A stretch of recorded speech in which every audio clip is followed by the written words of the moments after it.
मेरा अल्लाह कहता है व इज़ा सअलका इबादी अन्नी फइन्नी करीब, ऐ मेरे बंदे मैं तो तेरी शहरत से ज्यादा करीब हूँ, मुझसे मांग के तो देख, मेरे आगे हाथ तो फैला के देख, तुझे मांगना अगर आता है तो मुझे देना आता है, तू मांगता चला जाएगा, तू मांगते मांगते थक जाएगा, मैं देते देते नहीं थकूंगा। व इज़ा सअलका इबादी, अल्लाह तबारक व तआला हर रात के आखिरी हिस्से में आसमान पर नाजिल होता है, आसमान पे उतरता है, आसमान दुनिया पे उतरता है और कहता है हल मिन मुस्तगफिरिन फअगफिर लहू, है कोई मग़फ़िरत तलब करने वाला, है कोई माफी मांगने वाला, है कोई मेरी बारगाह में आंसू बहाने वाला, है कोई सच्ची तौबा करने वाला, मैं उसकी तौबा कबूल करने को तैयार हूँ, है कोई हाथ फैलाने वाला, मैं उसको देने को तैयार हूँ, है कोई मुझसे दुआ करने वाला, मैं उसकी पुकार को सुनने को तैयार हूँ। अल्लाह तो पुकारने का हुक्म दे रहा है और तू कह रहा है कि अल्लाह तो बहुत दूर है, अल्लाह से हम नहीं मांग सकते। अल्लाह कह रहा है मैं करीब हूँ, मुझसे मांगो तो सही।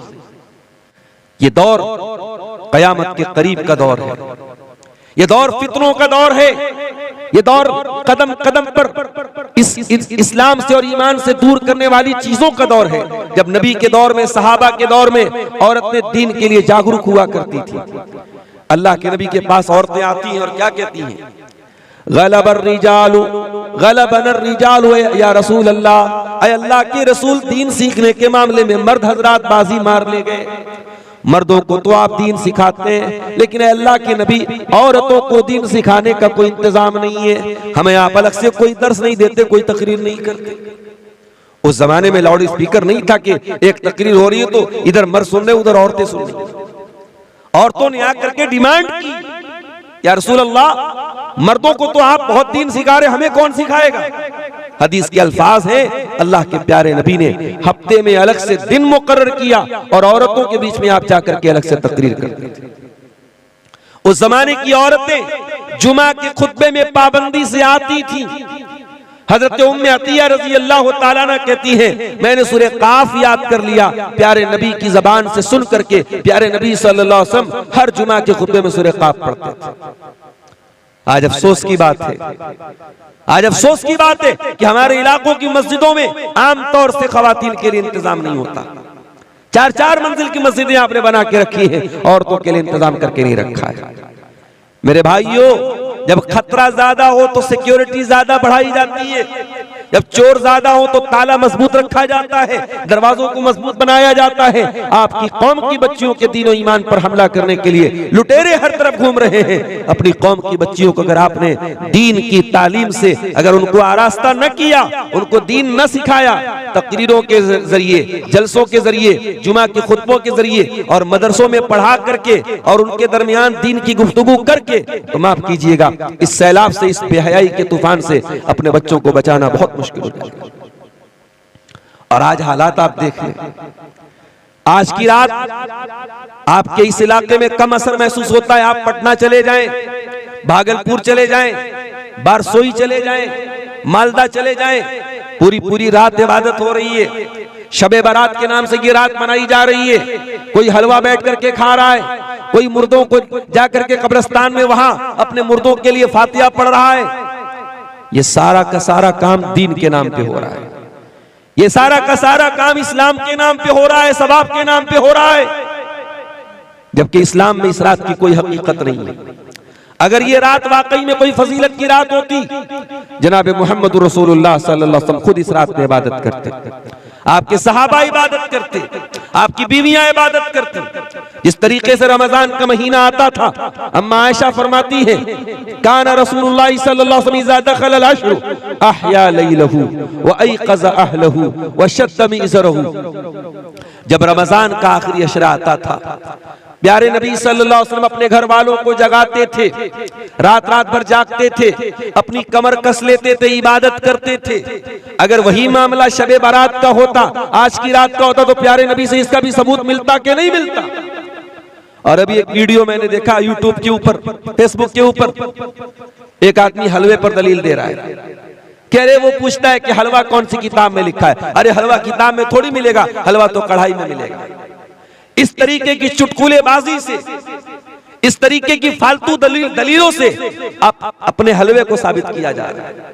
तो तू साफ बोल देना कि तेरा मकसद हलवा खाना है, तेरा मकसद दीन पर अमल करना नहीं है, तेरा मकसद इस्लाम पर अमल करना नहीं है, तेरा मकसद हलवा खाना है। तो हलवा खाने के लिए दीन को बदनाम मत करो मेरे प्यारे साथियों। मेरे अजीजों, हम और आप मुसलमान हैं, और मुसलमान वो कौम है जिसको अल्लाह ताला ने दुनिया की सबसे बेहतरीन उम्मत करार दिया है। कुंतुम खैरा उम्मतिन उखरिजत लिन्नास तअमुरूना बिल मारूफ व तनहौना अनिल मुनकरी व तुमिनूना बिल्लाह। ऐ मुसलमानों, तुम दुनिया की सर्वोत्तम उम्मत हो, सबसे बेहतरीन उम्मत हो, द बेस्ट कम्युनिटी तुम हो, तुम दुनिया के सबसे बेहतरीन समाज से ताल्लुक रखते हो। उखरिजत लिन्नास, तुम्हें इंसानियत को कुछ देने के लिए पैदा किया गया है। तुम मानवता के नजात देने वाले बन करके आए हो, तुम इंसानियत को कुछ देने के लिए आए हो, तुम्हारे जरिए इंसानियत को कुछ मिलना चाहिए। अभी इलाहाबाद में जो प्रयागराज में जो मेला चल रहा है, कुंभ का मेला, उसमें कुछ गैर मुस्लिम भाई हमारे भगदड़ में मर गए। तो मैंने एक शंकराचार्य का बयान सुना, उन्होंने कहा कि मुसलमानों ने बहुत सारे गैर मुस्लिमों की मदद की। ये हमारा किरदार, हमारा वो लोग जो हमारे खिलाफ बातें करते हैं वो भी मानते हैं कि नहीं साहब, मुसलमानों ने हमारी मदद की। कोरोना के दौर में हमने वो मंजर भी देखा था कि बाप मर गया, उसका बेटा अपने बाप की अर्थी को हाथ नहीं लगा रहा है, अपने बाप का अंतिम संस्कार नहीं कर रहा है। मुसलमानों ने खड़े होकर के उन गैर मुस्लिमों का अंतिम संस्कार किया था। कितने गैर मुस्लिमों को मुसलमानों ने मदद की उस दौरान, और भाईचारा कायम करके दिखाया। ये हमारा किरदार है मेरे प्यारे साथियों। कुंतुम खैरा उम्मतिन, मुसलमानों तुम दुनिया की सबसे बेहतरीन उम्मत हो। उखरिजत लिन्नास, तुम्हें इंसानों के लिए निकाला गया है। तामुरूना बिल मारूफ, तुम नेकियों का हुक्म देते हो। व तनहौना अनिल मुनकर, तुम बुराइयों से रोका करते हो। व तुमिनूना बिल्लाह, और तुम अल्लाह तबारक व तआला के ऊपर ईमान रखते हो। अल्लाह को तो सब मानते हैं, क्या हिंदू नहीं मानता अल्लाह को? क्या ईसाई नहीं मानता अल्लाह को? क्या बुद्ध नहीं मानता अल्लाह को? अल्लाह का तसव्वुर, भगवान का, ईश्वर का, गॉड का कॉन्सेप्ट तो सबके यहां है, लेकिन फर्क है मेरे भाई, हमारे बीच में और दूसरों के बीच में फर्क है। दूसरे जिसको भगवान मानते हैं उसको दूध भी चढ़ा रहे, उसको खाना भी चढ़ा रहे, उसको प्रसाद भी चढ़ा रहे, उसके नाम पे सोना लुटा रहे, उसके नाम पे दूध बहा रहे। लेकिन हम जिस अल्लाह को मानते वो खिलाता है, खाता नहीं है। हम जिस अल्लाह को मानते वो देता है, लेता नहीं है, वो किसी का मोहताज नहीं है। दूसरे जिसको अल्लाह मानते हैं कहते हैं उस अल्लाह का कोई बेटा भी था। कोई कहता है कि ईसा मसीह अल्लाह के बेटे थे, कोई कहता है उज़ैर अल्लाह के बेटे थे। और हम जिस अल्लाह को मानते हैं वो अल्लाह कौन है?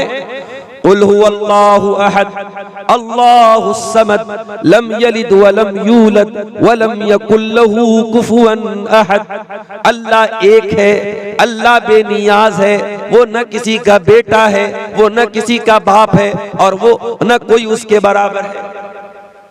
तो हम अल्लाह के ऊपर ईमान रखते हैं, हम अल्लाह को वैसे मानते हैं जैसे अल्लाह ने मानने का हुक्म दिया है। ये फर्क है हमारे और दूसरों के बीच। कभी आप गौर कीजिए, दुनिया में बहुत सारा काम हो रहा है अल्लाह को राजी करने के नाम पे।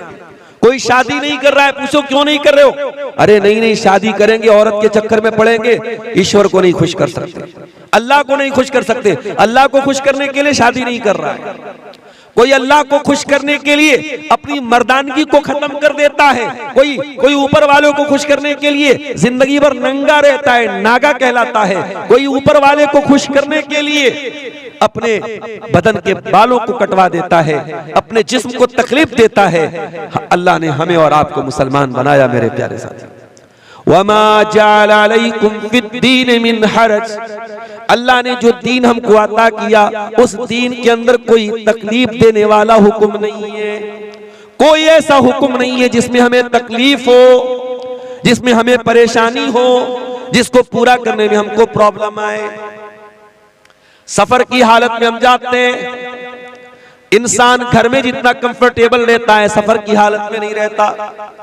शरीयत ने सफर में आपको नमाज पढ़ने का हुक्म तो दिया, मगर आपकी सफर की तकलीफों को देख करके शरीयत ने आपको आसानी दे दी।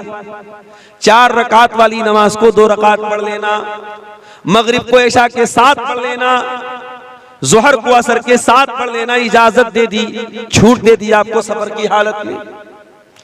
सर्दी का मौसम आया, पानी बहुत ठंडा है और आपके ऊपर गुस्ल वाजिब हो गया, आप नापाक हो गए।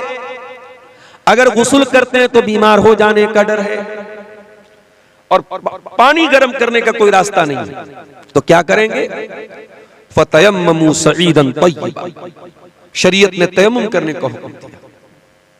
मोजा पहने हुए आप सर्दी से बचने के लिए, चाहे वो कॉटन का मोजा हो चाहे वो चमड़े का मोजा हो।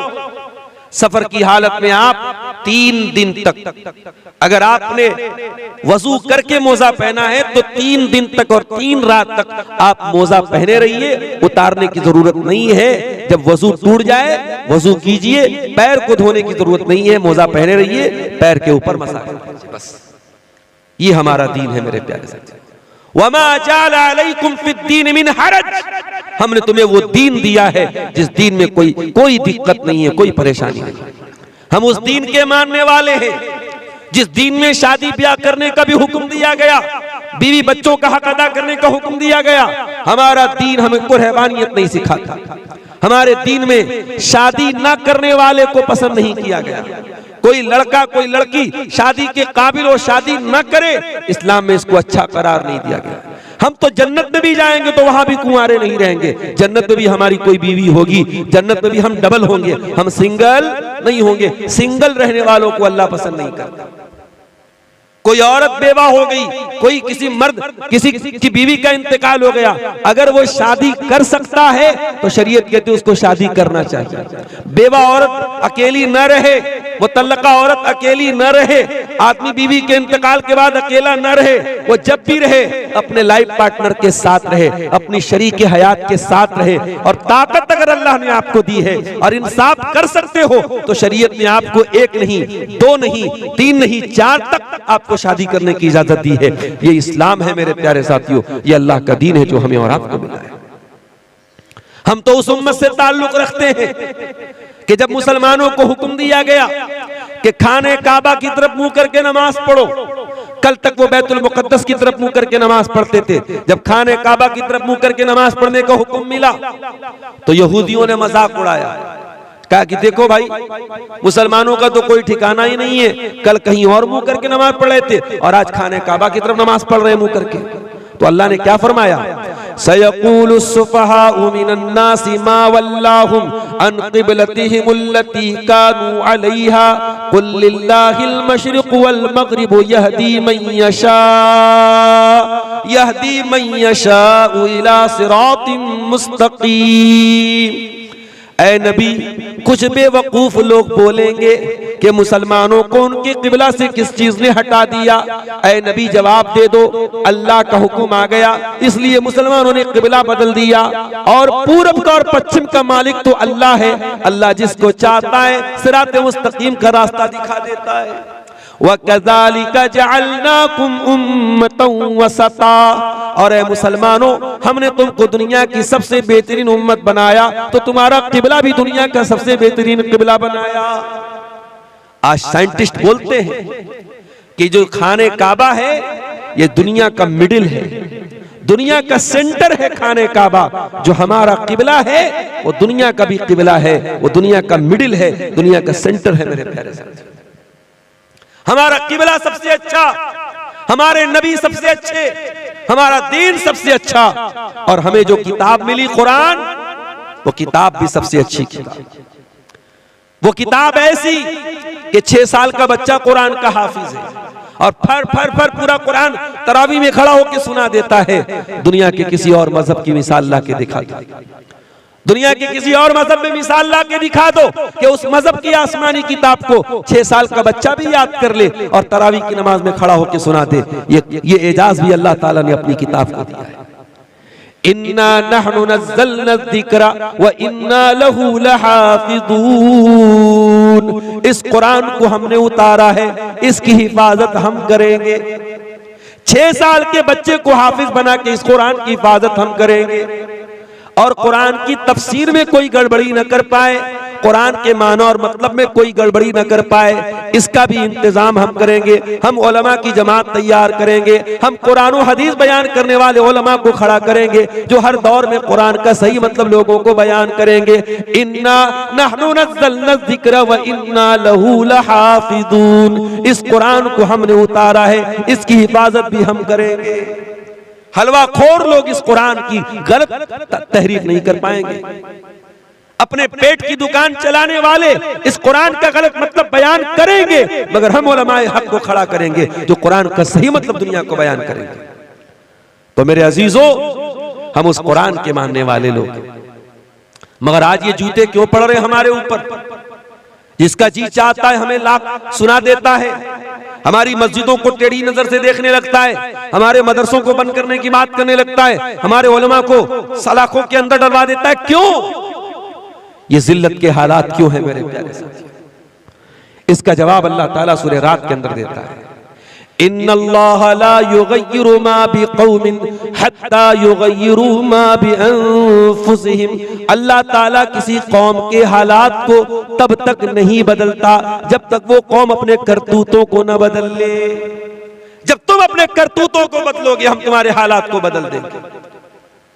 कल तक तुम इज्जतों को बचाने वाले बन करके आए थे, तुम दुनिया को हया का दर्स देने वाले बन के आए थे, आज तुम खुद बेहया बन गए। तुम दुनिया को ला इलाहा इल्लल्लाह का पाठ पढ़ाने आए थे, आज कब्रों पर सजदा करने वाले बन गए। कल तुम मुहम्मदुर रसूलुल्लाह का कलमा पढ़ने आए थे, आज बिदअतों के पैरोकार बन गए। कल तक तुम दुनिया को औरत का सही मकाम बताने आए थे, आज औरत तुम्हारे लिए भी खिलौना बन गई। कल तुम दुनिया को निकाह के जरिए, शादी के जरिए अपनी शर्मगाह की हिफाजत का दर्स सुनाने आए थे, और आज तुम्हारी शादियों में जहेज आ गया, तुम्हारी शादियों में बारात आ गई, तुम्हारी शादियों में मंगनी आ गई, तुम्हारी शादियों में लंबा चौड़ा खर्च आ गया। तुमने खुद निकाह को मुश्किल बना के जिना को प्रमोट कर दिया, जिना को आसान कर दिया। जब तुम अपने करतूतों को बदलोगे, अल्लाह तुम्हारे हालात को भी बदल देगा। वइज़ा अरादल्लाहु बिक़ौमिन सुआ, और अल्लाह ताला जब किसी कौम के साथ बुराई का इरादा फरमाएगा, जब किसी कौम को बर्बाद करना चाहेगा, फला मरद्द लहू, तो कोई उसे नहीं बचा पाएगा, कोई नहीं बचा पाएगा। वइज़ा अरादल्लाहु बिक़ौमिन सुअन फला मरद्द ला। आपकी बर्बादी का फैसला अगर आसमान पे हुआ है, जमीन का कोई लीडर, जमीन का कोई नेता, जमीन का कोई मिनिस्टर आपके हालात को ठीक नहीं कर पाएगा। वमा लहुम मिन दूनिही मिन वाल, और अल्लाह के सिवा आपकी कोई मदद नहीं कर पाएगा। एक बात तो पक्की है मेरे साथ, अल्लाह हमसे नाराज है। इतना तो मानते हो ना कि अल्लाह नाराज है, और अल्लाह हमसे ज्यादा नाराज है। अब आप पूछे मौलाना साहब अल्लाह हमसे ज्यादा क्यों नाराज है? अरे हम जितने भी बुरे, हम तो मुसलमान हैं। कोई अल्लाह को नहीं मानता, कोई अल्लाह को गाली देता है, उससे भी ज्यादा अल्लाह हमसे नाराज है। हाँ, उससे भी ज्यादा अल्लाह हमसे नाराज है। आइए मैं आपको बताता हूं। एक बाप के 5 बेटे हैं, 2 बेटे बड़े नाफरमान हैं, बाप की बात नहीं मानते, बाप की कदर नहीं करते, बाप हमेशा उनसे नाराज रहता है।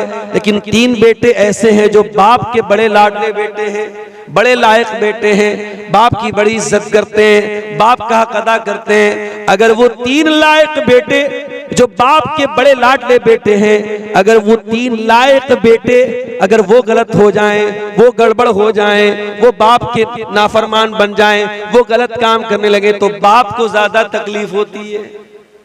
जो 2 बिगड़े हुए वो तो बिगड़े ही हुए, जो 3 बाप के लाडले बेटे हैं अगर वो गलत काम करते तो बाप को ज्यादा तकलीफ होती है, बाप ज्यादा नाराज होता है, बाप ज्यादा गुस्सा होता है।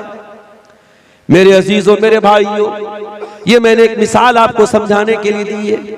अल्लाह रब्बुल आलमीन हमसे बहुत मोहब्बत करता है, हम उसके महबूब नबी की आखिरी नबी के उम्मती हैं। उस अल्लाह ने हमको बहुत नवाजा है, लेकिन जो काम यहूदियों ने किया था वो काम अगर हम करेंगे तो अल्लाह हमको माफ नहीं करेगा।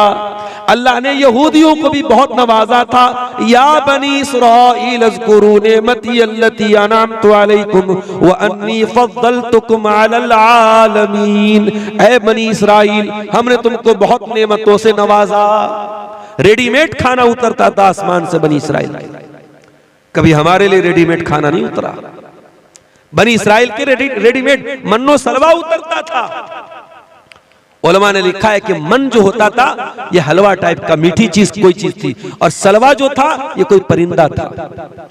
रेडीमेड गोश्त मिल रहा है, रेडीमेड मिष्टी मिल रही है, मिठाई मिल रही है, और इतने कमबख्त थे कि ये रेडीमेड खाना उनको मिल रहा था, तब भी उनको पसंद नहीं आया। और उन्होंने कहा कि ऐ मूसा, अपने रब से कहो कि हमें ककड़ी चाहिए, हमें तरकारी चाहिए, हमें सब्जी चाहिए, हम रोज रोज ये मन्नो सलवा नहीं खाएंगे। बड़े नखरे उठाए गए बनी इस्राइल के, बड़ी अल्लाह ताला ने उनके ऊपर करम किया, मगर बनी इस्राइल ने क्या किया? ज़ुरिबत अलैहिमुज़्ज़िल्लतु वल मस्कनतु व बाऊ बिग़ज़बिन मिनल्लाह। जलील कर दिया अल्लाह ताला ने, रुसवा कर दिया अल्लाह ताला ने, अल्लाह का गजब उनके ऊपर नाजिल हुआ। इतनी लाडली कौम थी अल्लाह की, अल्लाह ने इतना नवाजा था, मगर दुनिया की सबसे जलील कौम बन गई। जलील कौम बन गई दुनिया की मेरे प्यारे साथी, इतनी जलील कौम बन गई। मुसलमान नमाज में खड़ा होता है, सूरह फातिहा पढ़ता है, क्या कहता है? इहदिनस सिरातल मुस्तकीम सिरातल लदीना अनअमता अलैहिम गैरिल मग़दूबि अलैहिम वलद्दाल्लीन। सूरह फातिहा पढ़ता है मुसलमान, क्या कहता अल्लाह से? इहदिनस सिरातल मुस्तकीम, अल्लाह हमको सिरात मुस्तकीम पे चला, हिदायत के रास्ते पे चला, सही रास्ते पे चला, इस्लाम के रास्ते पे चला। कभी आपने गौर किया, पांचों टाइम की नमाज में अगर सुन्नतों को निकाल दो, नफिल को निकाल दो, सिर्फ फर्ज नमाज को अगर सोच लो, 5 टाइम की नमाज में 17 बार आप अल्लाह से दुआ करते हैं, परवरदिगार तू हमको सिरात मुस्तकीम पे चला, हमको हिदायत के रास्ते पे चला। क्यों दुआ करते हो अल्लाह से? हमने रोजी तो बार बार नहीं मांगी, हमने बच्चों की तंदुरुस्ती तो बार बार नहीं मांगी, हमने दौलत तो बार बार नहीं मांगी, हमने हिदायत बार बार मांगी। इहदिनस सिरातल मुस्तकीम, ऐ अल्लाह तू सिरात मुस्तकीम पे चला, इसलिए कि हिदायत से बड़ी कोई नेमत नहीं है, हिदायत से बड़ी कोई दौलत नहीं है। मेरे प्यारे साथियों, इसी मुल्क में करोड़ों लोग ऐसे हैं जो जाहिल नहीं, पढ़े लिखे लोग हैं। कोई अदालत का जज बना हुआ है, कोई वकील है, कोई आला दिमाग वाला है, बड़ा पढ़ा लिखा है, मगर गाय के गोबर को वो खा रहा है, गाय के पेशाब को वो पी रहा है, किसी शर्मगाह के आगे हाथ जोड़ रहा है, किसी पत्थर के बुत के आगे हाथ जोड़ रहा है, किसी नदी को देख करके सजदा कर रहा है, किसी जानवर के आगे सजदा कर रहा है। इतने बेहतरीन पढ़े लिखे लोग, इतने आला दिमाग वाले लोग भी अपने क्रिएटर की, अपने पैदा करने वाले की इबादत नहीं कर रहे, जानवर की इबादत कर रहे हैं, शर्मगाह की इबादत कर रहे हैं, नदी की इबादत कर रहे हैं। मेरे प्यारे भाइयों, उन लोगों के बीच में अगर अल्लाह ताला ने आपको ईमान वाला बनाया है, आपको तौहीद वाला बनाया है, आपकी पेशानी अगर एक अल्लाह के दर पे झुक रही है, आप ला इलाहा इल्लल्लाह पढ़ने वाले हैं, आपसे बड़ा खुशनसीब कौन है मेरे भाई? आपसे बड़ा किस्मत का धनी कौन है? आपसे बड़ा खुशकिस्मत कौन है? इहदिनस सिरातल मुस्तकीम। इसीलिए हम सूरह फातिहा में बार बार अल्लाह से यही कहते हैं, आए अल्लाह जब तूने हमको मुसलमान बनाया है, इस्लाम पर चलने वाला बनाया है, आए अल्लाह तूफान आ जाए, सैलाब आ जाए, मुश्किलें आ जाए, इस रास्ते से हमको कभी न हटाना। इहदिनस सिरातल मुस्तकीम, आए अल्लाह तू सिरात मुस्तकीम पे हमको चलाना।